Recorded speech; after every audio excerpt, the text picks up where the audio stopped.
problem.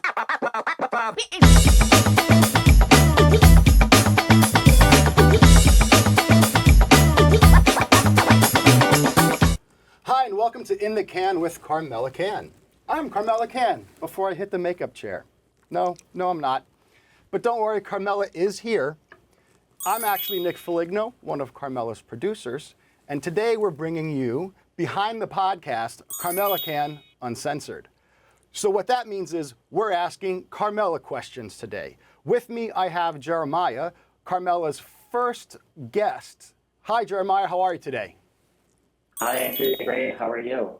I am doing very well and excited. The tables have turned. It's going to get interesting. So also with me, of course, I have Carmella Cann. Hi, Carmella. Hi, Nick. How are you? I'm doing well. How does it feel to see me out here instead of in the control room? I have to say it feels a little weird. Okay. It feels a little weird for me, too. You know, now you got to wear my heels. I don't know about that. I put on nice shoes, but I don't know about heels today. You'd be surprised. I got a big size. I don't know. I tried it once, and it was not pretty. It was not pretty. Well, we are asking you questions, and Jeremiah and I were up all night working on a whole bunch here, so I hope you are ready. Jeremiah, okay. I think you have a few questions for Carmella. We're going to start with some more podcasts and learn a little bit more about Carmella. So go ahead, Jeremiah. Yeah, so Carmella, you have had a very diverse range of opinions, not just characteristics on the podcast. You featured the LGBTQ community, gay Republicans such as myself, trans Republicans, Democrats, independents, filmmakers, even a state senator. What inspired you to offer this type of platform? First, I don't believe in working in silos, so I think that I'm open to a discussion amongst people because our country is made up of Republicans, Democrats, and independents. So I think having a balanced type of podcast where everyone does have a voice and we listen to each other is the first way, I think, to start bridging this country back together. And I believe in fairness and also to be a little bit impartial in terms of, you know, bringing only one side. So I wanted to create a platform that was more of a discussion and balance for everyone, because that's what this country's made out of, you know, independents, Democrats, and Republicans. To build off of what you said, you like to be very impartial when it comes to providing an opportunity for someone to speak. However, with yourself, you have agreed to both political sides throughout your podcast journey. Would you like to give a clarification as to, you know, why you agreed with certain political parties? You know, I wouldn't say I agreed with political parties. I may have agreed with policies on both sides. You know, there are certain Democrat policies I've taken stances of agreement, and there's some, you know, Republican policies I thought were good as well. You know, I am about. One of the things I guess I was vocal on was immigration issues, where I was a little bit more. Where I did agree with the Republicans more, but I've also taken pro-trans and LGBTQ issues with the Democrats. Do you think that, I mean, over the last 3 years, I have heard the Republicans sounding the alarm on the border, and the Biden administration has really not been vocalized until now. And my feeling is because there's a presidential election, and this is a hot topic for voters, is Biden now actually addressing the issue? Congressperson Sarah McBride. These Republicans have nothing better to do. I mean, here she goes. Here's really? Congresswoman Mace. Congresswoman Mace, can I ask you a question as you walk here? So the question is, with your piece of legislation about banning women. First of all, I thought that was Caitlyn Jenner for a my second. question to you is, It doesn't go far enough. should legislation be created targeted at one specific person? It doesn't mention anyone in the legislation, but You've said it was aimed at her. No, I have said it's a result of this. I'm not going to allow A result of biological what? men into women's private spaces. I will stand in the brink and stand in the way of anyone on the radical left who thinks that it's okay for a penis to be in a women's locker room. So does that or a mean we're gonna have bathroom or a changing genitalia room. checks at the door now? No, I'm not going to stand for it. Forcing women to share private spaces with men is not dignity and not respect. And I'm absolutely going to stand in the way of anyone who See, thinks this is it's not okay about for a kids. man This to is be just an in our attack on locker trans room, people, in our period. changing rooms. So, like I said, I wouldn't call it so much as in sides as more in policies. Yeah. And you're, Oh, sorry. Go ahead, Jeremiah. You have one other one. Go ahead. yeah, I was just being a little nosy because you're ending this season a month earlier than your last season. Why is that? Well, originally we were supposed to end in June. Unfortunately, I'm dealing with a personal issue. I've been dealing with cyber harassment, and I've had to call the police a couple of times, and I've had to now retain an attorney. So I don't want to get into it, as this may end up in court. So therefore, I would say on a personal level, I needed to end the podcast a month earlier. But we are planning on coming back in October for season 3. Well, I think it's fair to say both Jeremiah and I wish you good luck with all of that. I Thank hope you. that does not occupy most of your summer, because summer's great. But you were talking a lot about your political things and topics. My question for you is now, do you prep a lot, or do you kind of prefer to keep it off the cuff when you are prepping for a show? How much research do you do per show? No, I actually do extensive research, because I also feel as though, unfortunately, the way the media is set up these days, we're not always getting the full story from one channel. So I do have to do my due diligence in kind of looking at various, media sources, those that carry what I feel more ethical and stances on things, or journalism. I do my due diligence as much as I can prior to coming on and doing the show. Sure. Now, while you were doing your research, what would you say the strangest thing you ever had to research, or you found while you were researching for a show? I don't know if I would say strangest. I've a lot of times I'll read stuff online, or I'll look at news media. I have, found some opinions sometimes that I find are a little bit out there. So I think that those are probably, We all have been there, I yeah. think we have the far right and the far left sometimes, where you run across something, you're like, okay. Yeah.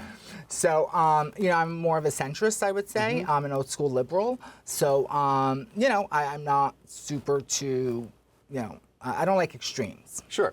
Now, while you're doing that, have you found anything that, let's say, has changed your mind, where you thought you were thinking one way, and then you researched something and it kind of shifted your perspective? I wouldn't always say shift my perspective, but definitely gave me the opportunity to see something in possibly a different way, or learn something Sure. that I was not aware of, or there was, like I said, cable media today is very opinion oriented. And a lot of times while doing my due diligence, I will run into something where, like, oh, I never thought of it in that You get to see a that different, way. different light or a perspective. Or, where sometimes it may influence the way I think a little bit, but at the other side, it at least opens me up to see where someone else is coming from, possibly. Sure. And so. I think that's a pretty interesting way to look at it. That's what I try to do, too, when I do my research. Jeremiah, do you have any other questions? I know you have a few more on your list, maybe? Yeah, I actually, really appreciate you providing such a platform for people to have discussions. And I feel that also inspires others to create a discussion. Do you have any advice to others that are listening that want to maybe talk about some of the things that are controversial that you've had on your podcast, but to still be diplomatic, such as you were?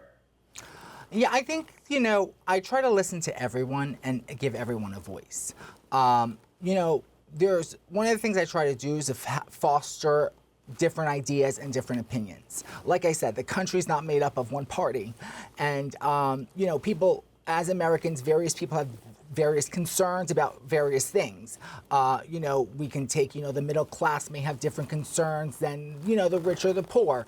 And giving everyone the opportunity to see where different people are coming from, I think is important. Because we all are, in different situations. Policy may affect us differently, both state, federally, or city. So, I like to foster a platform of openness to different ideas and opinions, and is diverse also from people from different backgrounds. It's very fair. I try. Don't we all? That's the I guess the MO of everyone, I think. We try to be fair, and sometimes it doesn't always work out. Now, if you could have any 3 guests, living, dead, not even a real guest, like a fantasy person or a prince or a princess from a story tale, Okay. Both on your regular and deluxe podcasts, who would they be?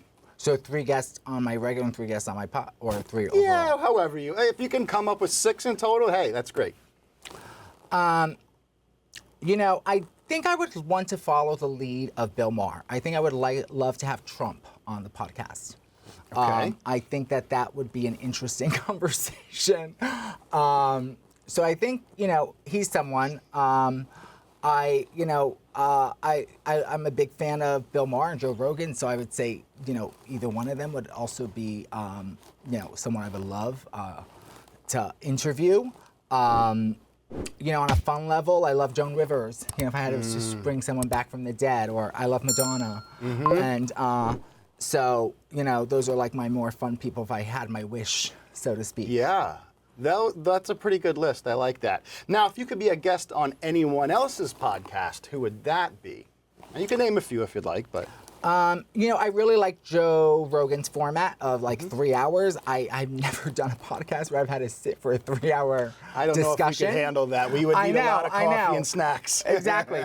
So like that, and again, Bill Maher is another person who I believe I align with in a lot of views and respect as someone who has called out both sides of the party and has tried, in recent times I've noticed, to try to bridge this gap of bringing Americans together. I have Republican friends, I have Democrat friends. They're all my friends. It's not, I don't take the position of, I'm not going to speak to you because you didn't, you voted a certain way that I didn't like. I don't think that provides unity, and that's not the kind of person I am, and that's not the kind of person I want to be.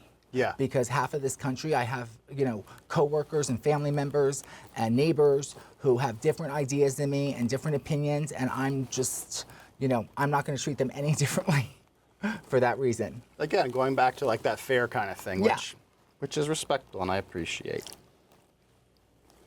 Jeremiah, what about you? Do you have anything else? Yeah, I have a curious question because you have had such a variety of topics on your show. What is it that you haven't done yet, or something that you would like to do in the future? Well, one of the things I'm trying to do is see if I could bring the podcast to once a week versus bi-weekly. A lot goes into putting it together, from the research to the editing and booking of guests. So I think one of the things I may try to introduce in season 3 is bring an audio part to it, where I can do a weekly podcast, even if one of them every other week it's audio. I also, may want to, bring on a more regular co-host to, shake things up a little bit. Someone, hey, Nick. I even dressed up for this one. Yeah, So I think, I think we've been growing. There's been a lot of changes on this podcast in 2 seasons, from where we started to where we are now. Yeah. And I'd like to continue growing and see what happens in season 3. I can't believe we're going into season 3 already. Well, not already, but Not it's, yet, it's around the but corner. yeah. It's around the corner. Before you know, we'll be here. Jeremiah, what about? I think you still have. I know what your questions are. So I think you might have one more or two before we move on. So. I do have another question. You have been in such a variety of genres throughout your career, not just doing podcasts. You've done like self cameos and music videos, been in films. Are there certain genres that you enjoy doing the most? You know, I actually really enjoy this platform of podcasting, and I do enjoy improvisation, and you know, I've had the opportunity to be part of talk shows, and I really do enjoy that genre. I've worked more on independent projects, so a lot of my, you know, film or television work was much more, you know, smaller crews and smaller casts, not so huge, which I've also enjoyed. There is a difference between taking on a scripted role versus, Sure. you know, so, you know, I enjoy all of them for different reasons. But I do have to say that this has been a new passion of mine. And I had the opportunity of being on talk shows before. And, you know, I think that I can see a future there, possibly. Try to be the next Oprah? Is that where you're leaning Maybe, towards? or the next Ricky Lake, or... Depends. I don't know how what the average age of your audience is. They may or may not know Ricky or who Ricky Lake is. So I'm trying. Oh, who's current, like? I don't even know. You know, I mean, Joan Rivers had her own talk show. Yeah. RuPaul. So Yeah. I have enjoyed this new genre and format. Yeah. Please click the link below and visit Carmella Cann shop. Have official merchandise, anything from magnets to tote bags.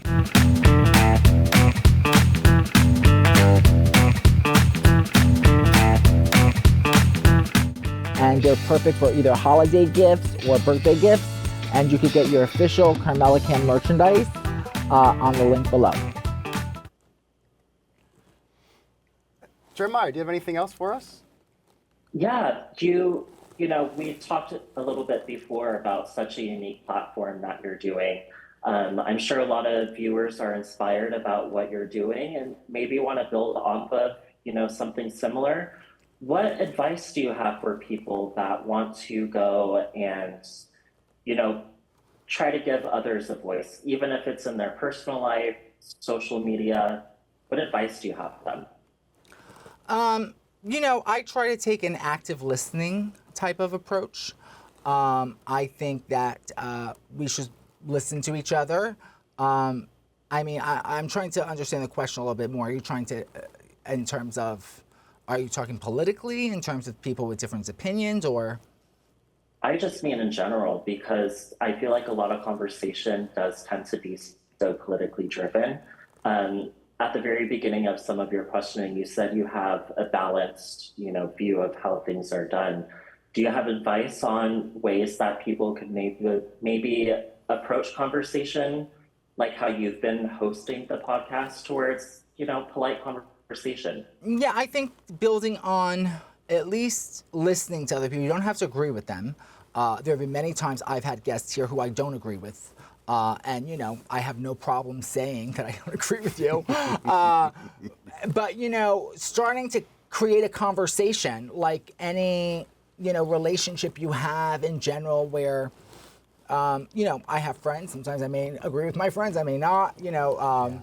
Relationships change, and I think if we can bring that attitude towards political conversation as well, or sometimes it's important to just not talk about politics too. So like, Oh, like at the Thanksgiving table. I get that. Yeah. So you know, I think back, like, you know, when Bushes were in office, and I had a lot of family members who I disagreed with, and I just said, well, let's agree to disagree and move on.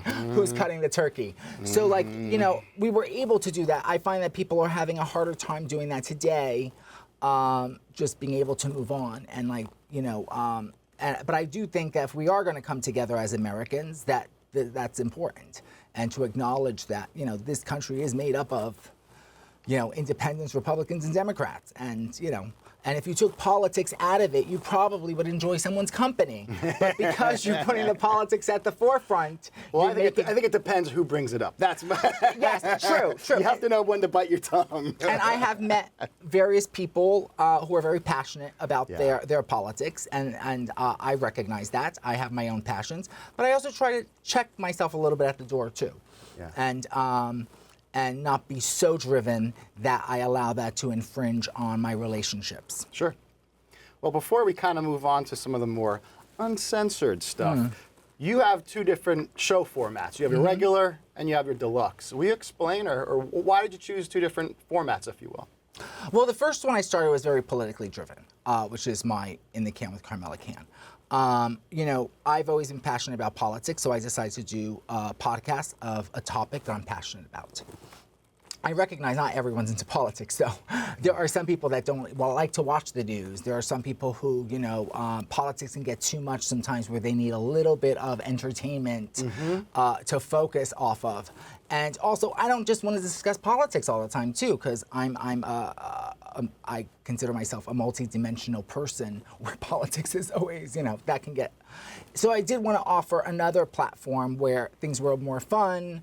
I could bring a pop culture or entertainment to it, and you know, kind of shake things up a little bit, and for those that are not into politics, and you know, have a break for myself, because there's more to me than just politics. You're right. It's something like today where we can just kind of let loose a little bit, do something a little different rather than stick to the same old script, and hopefully not bore you out there. So that's part of it as well. That's a big one. Now, before we move on to, like I said, some more of the uncensored and fun stuff, I need to acknowledge something here for you, because we all have reached a pretty impressive point right now. We are filming or taping episode 30 right now. This is number 30, which is pretty awesome.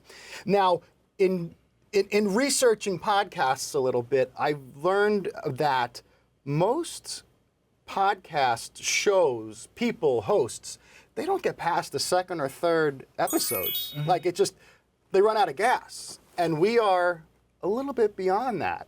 But another really cool fact that I found as well is that the ones that do get past those second, third, fourth, fifth, sixth, etc., many don't get past the 20th mark when they hit that. So then they kind of run out of gas and that's it. But again, here we are at number 30. So without going into more questions, first and foremost, I want to congratulate you. Thank you. We are doing us, I should say. I will take that. You've been on for the ride. Thank you. Yeah, we are on. I will drink to that. To number 30 and to many more. And thank you, Jeremiah. I know you're there as well, so you can cheers too. An invisible drink. Yes, wonderful. So maybe I shouldn't have done that hand motion. I like to have it look on camera. All right, so we're going to move on to some of the more looser, fun stuff now, and we're really going to get you uncensored. So I hope you're ready. Jeremiah, do you have a few to start us with? Yeah, I guess that's a little bit of a juicy question. What type of, if you had a certain episode that you not necessarily didn't agree with, but if you had the opportunity to redo that episode, what would it be? I don't know if I would redo anything. You know, the podcast has been a part of growth. I don't believe in redoing.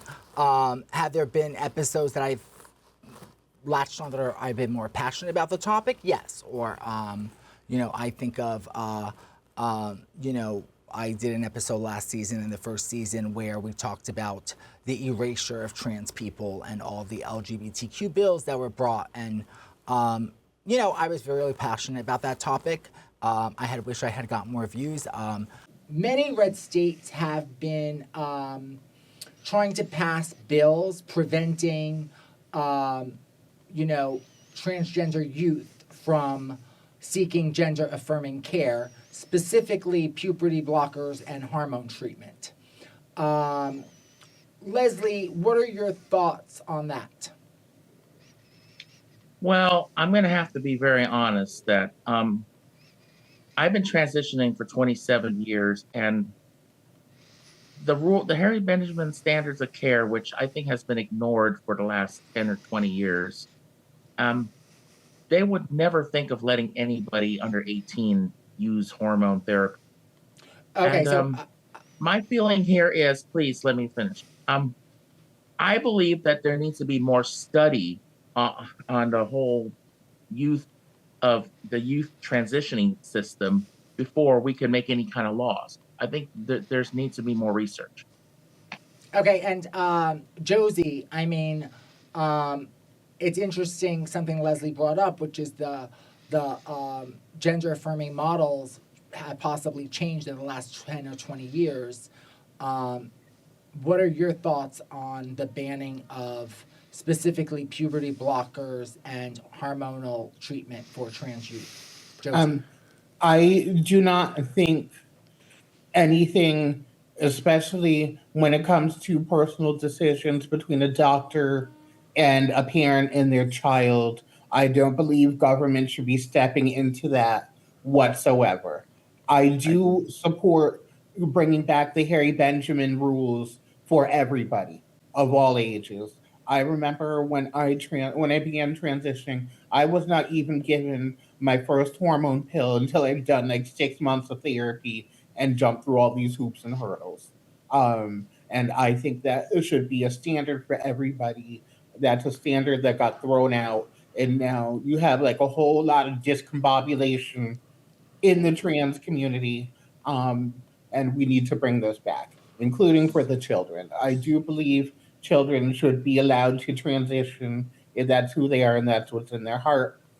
That's between child and their parents and their doctor. I usually tend to pick topics that I really feel something for or really want to produce. So, yeah, I don't know if I would redo, but there are some podcasts topics that I cling to or connect with. Sure. Even though that was what are some of those podcasts you connect with? Oh my God! I mean, we talk about the Supreme Court, things that will affect all of us. You know, right now the Supreme Court is listening to oral argument about LGBTQ books based on whatever they decide. That's going to be the law of the land. That will affect all of us in all 50 states. You know, so I do connect with, you know, those types of things. I connect with diversity and inclusion. You know, I also connect with, you know, wanting to learn how to cook. I invited. How did that go? I know. I actually invited Nick and his partner over, and Nick is like, "We'll order out." So, you know, it's been a fun experience. So, you know, one day you have to try my cooking. I mean, I'm really not that bad, actually. Okay. I know you saw me chopping peanuts here one day. I'll give you an honest Yelp review once we get to that Okay. point. I promise. It'll be honest. So I have a quick question for you. Mm-hmm. Kind of back to what Jeremiah was asking about your episodes. Have you ever had were you ever taping a show where, like, mid-span in the show, you're like, oh man, we are off the rails, or something's not right here? Can you think of an episode or something similar to that? I wouldn't say off the rails, but I've had moments where I've had some intense guests that have felt very passionate on and have kind of thrown shade to each other, so to speak. And, you know, I try to, like I say, stay impartial and offer an opportunity. I was hoping my guests were not going to throw something at each other at some time. Hide all the pointy objects. So, yeah. So, you know, we have had, I think, Jeremiah, you were on one of those podcasts where you and Ryan got kind of intense. Yeah. You know, we had James and Jean during the, you know, when we were talking about immigration. I know both of them felt very passionate about their positions. I am ready. This is just not true. This is just not true. This is just not true. With a stroke of a pen? No, you cannot just do it with a stroke of a pen. He did do it with a stroke of a pen, and he reversed everything that Donald Trump did. You're saying at one point, oh, I'm against illegal immigration, but these people are coming through razor wire. You don't call that illegal? So we've had those moments. Yeah. And you were able to put it back on the tracks, which was good. I'll give you that. I tried. I'll give you that. Jeremiah, what do you have next for us? I am just really inspired by how you're not afraid to be vocal. I guess that's not really much of a question, but I'm sure a lot of viewers are really appreciative of that. So it's not really a question, but I just wanted to be able to go and thank you for doing such a diverse platform for others. Oh, thank you. Yes. And Senator, I'll let you. I was going to say, we get the got to final word. pump up your listenership, and we have to make you much more popular in the popular culture because you are a responsible person. You let people speak all of their beliefs, but you also are representing a group that's underrepresented, and because of that, they're open to being attacked. So let's get more people to be listening to your podcast, everyone. I'm serious. It would be very helpful for society in general. So that's my endorsement. Please click the link below and visit Carmella Cann shop. Have official merchandise, anything from magnets to tote bag.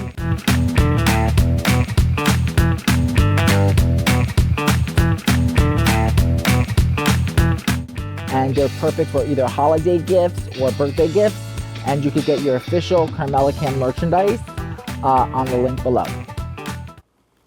Yeah, that is very true. I will second that, Jeremiah. You are giving a place for many views, opinions, and the opportunities for everyone to speak at the same table, figuratively or literally, which doesn't quite happen a lot. Again, I go back to I don't believe we should be working in silos. And the only way to not work in silos is that everyone come together and at least foster a discussion. We don't have to agree with each other, but we should be able to sit and discuss it as mature adults and at least listen to where someone else may be coming from.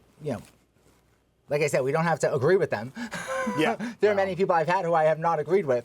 But, I at least, believe that I should be open to, new ideas, new ways of thinking, and so forth. Gotcha. Now, kind of to get back to you and the episodes and your persona, let's say, who is your ultimate, drag or pop culture inspiration, and what would you say to them if they were here right now? Wow, I feel like I have so many that there's not one per se. You could name a few. I've always been a big fan of Hedda Lettuce. When I started out doing drag, she was someone I looked up to as a great comedian. Do you know what my dickhead of a husband George said to me last night? He said, Hedda, if you knew how to cook, we could fire the chef. And I looked him straight in the eye and I said, George, if you knew how to screw, we could fire the chauffeur. I think of Madonna, of course. I loved her reinventions of herself, and she always has a way to stay relevant, so to speak. David Bowie. These are artists that I think have inspired me. Joan Rivers, of course. Someone who can make fun of herself and make fun of others and have a sense of wit about themselves as well. Yeah. So, not always so serious. Yeah, that's great. Now, it's interesting to hear about your inspiration. Now, if someone were to ask you for some advice because they are inspired by you, what would you say to them? Follow your passion. Yeah. Be true to yourself. We technically take risks. Try to not allow fear to keep you from pursuing the things you want to pursue.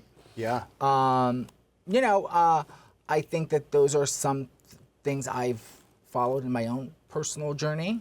And just, being true to myself and doing what I want to do. And sometimes I'll make a mistake, and sometimes I'm not successful at everything I try. We're all human. We do that. And those are learning bridges. But yeah, I think that I've always been someone who's, wanted to pursue my passion at least. Yeah, that's great. Jeremiah, what do you have for us? It's actually a really silly, lighthearted question, but I guess it would kind of be fun to know what to drink. If your drag persona, Carmella Cann, had a signature cocktail, what would it be called and what would be in it? I always considered myself bold. So, I don't, wow, what would it be called? Maybe Can on the Rocks. I'm a whiskey diet person. I like coffee. I like bold types of, drinks. So in terms of concoction, I'm trying to think of how would I concoct something? something that's bold and powerful. I think that, would represent my personality. So it sounds like it'll have whiskey, Coke, and/or coffee in it. Exactly. All things we love. All things I love. And maybe a little Baileys for sweetness. There you go. I like that. We can work on that. Does whiskey and Baileys go? We'll find out. Yeah. We have the summer to work on that one to see what we can do. All right. Any more fun ones, Jeremiah, from you? Well, I actually have a question now because that sounds very complex. Like you have a very complex character of yourself as a person. So what is there something about you that a lot of us wouldn't know? Oh my God, something about me that people don't know.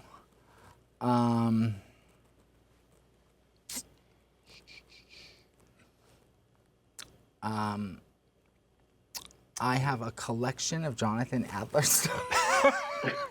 I don't know. Like, what is it? Like, I feel like that's not deep enough. There has to be something more that, like. That works, a collection, unless there's something else that's. We'll blow our socks off. I feel like I've been pretty open. I'm trying to think of something that, I kind of share that I don't know how to cook that well. So, you guys all know that part. Yeah, for right now, I'll stick with that as the answer. Okay. Now, I have a question for you. Being that summer is coming, last year we all had our brat summer, right? We all had our brat summer. So, Carmella, what will this summer be for you? Oh my God, I love the ocean and I love sand. So anywhere near a body of water sounds great to me. So it might be like your cake by the ocean summer is what it sounds like. Yeah, I mean, that's where I find peace and relaxation. Yeah. I've always been a fan of, bodies of water, and I really don't like the concrete jungle, I have to say. During the summertime, it gets really hot and humid, and I could deal with hot and humid at the beach. I can't deal with hot and humid in the city. So, anywhere by a bottle of water, maybe a pool, just relax. Well, speaking of pools in the ocean, is it going to be a bikini summer or a one-piece summer? I don't wear bikinis. That makes two of us. And I would say my other persona probably wears one pieces. Okay. Sounds good. Now, I also have something written down here is you have your own line of merchandise, which is wonderful. I drink coffee out of you every morning, so I wake up to you every day. I love that. Thank you. If you could add something new and exciting to your line of merch, what would it be? I do like accessories. So I think I would probably try to come up with maybe like jewelry type of accessories. I think that accessories really, are fun and yeah, I think that maybe the next thing I may try to work on. Yeah, that makes total sense. I don't know what I would keep it simple, suggest, but I like accessories. They're fun. They're little things to add. Some jewelry maybe, or some headband. Wonderful. All right, I think, Jeremiah, do you have any more fun ones for us? Because we're about to start the countdown clock in a little bit. So. You know what? My fun brain just blanked out. I'm kind of not that fun. I disagree, but that's okay. That's okay. Well, I have one last question. I know you somehow got a hold of it, which I'm not happy about, but here's a little interesting one. Now, cereal, breakfast cereal. Is it soup? Kind of like gazpacho. You eat it cold with a spoon in a bowl. Who's to say it's not? Cereal soup. I'm not a soup person. I definitely do not like gazpacho. Okay. I do eat cereal sometimes. Like I'm like a cornflakes or Cheerios type of person. So a savory cereal. Crunchy. It's almost like a soup, right? Is it soupy? I have seen people. Yeah, I guess it's a more heartier soup. Okay. My grandma loves soup. I'm not. Okay. Cold tomato juice is definitely not my thing. We'll stick to Captain Crunch and Fruity Pebbles for you. Well, not Fruity Pebbles. Too much sugar there. I'll stick with the Cheerios. Please click the link below and visit Carmella Cann shop. Have official merchandise, anything from magnets to tote bag.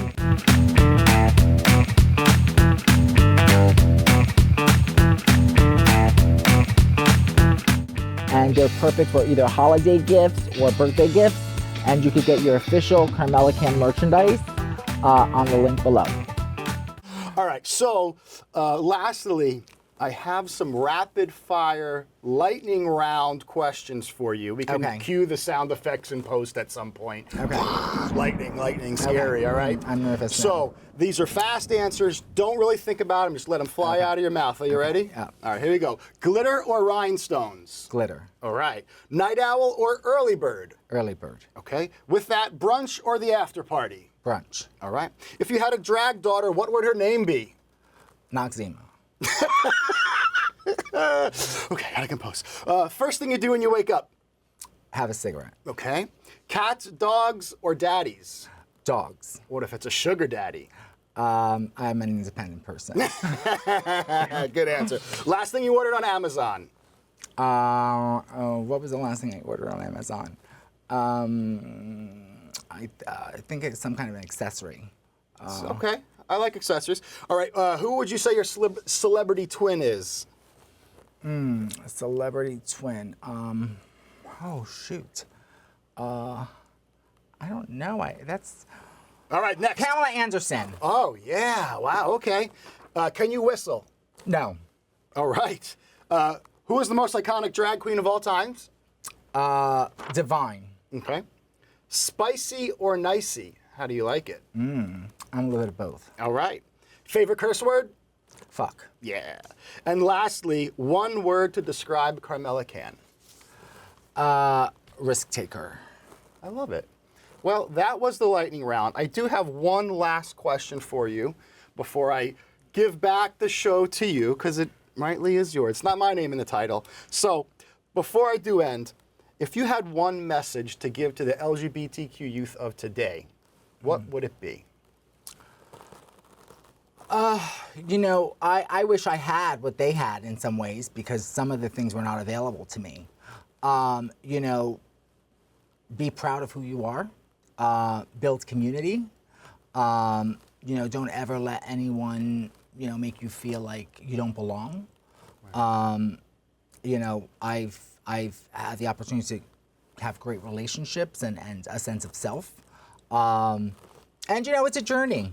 So, you know, just stay on the journey, be true to yourself. You know, don't let anyone shake your faith in yourself, and move forward and, you know, make your dreams come true. I love it. Well, thank you. Well, thank you for letting me take over. Thank you for letting me take over. And at this point, that's all I have. My questions are done. Oh, wow. Okay. So can I Carmella- ask you a question now? Oh, well, go right ahead. So how did it feel being Carmella Cann or stepping into my heels for today's podcast? My feet hurt. Yeah. There's a lot of heavy lifting. No, this was very fun. It was very exciting. Thank you. I mean, you and did a again, great job. thank you all. I don't know which one. Thank you all for putting up with me and letting me do this. Yeah, I mean, you did a great job. Well, thanks. And, yeah, it was fun. And like I said, think it's a different perspective on this side. Yeah, so I think cool. it's nice to switch things up and do something a little bit different. Plus, we've had a lot of great shows over the last 2 seasons. And, you know, I am looking forward to coming back for season 3, October 7th. So in the meantime, I am going to be dropping clips and stuff at my YouTube page. So, you know, stay posted and have a happy summer, and see you in season 3. Thanks again for watching In the Cann with Carmella Cann. I'll drink to that. Cheers. Cheers.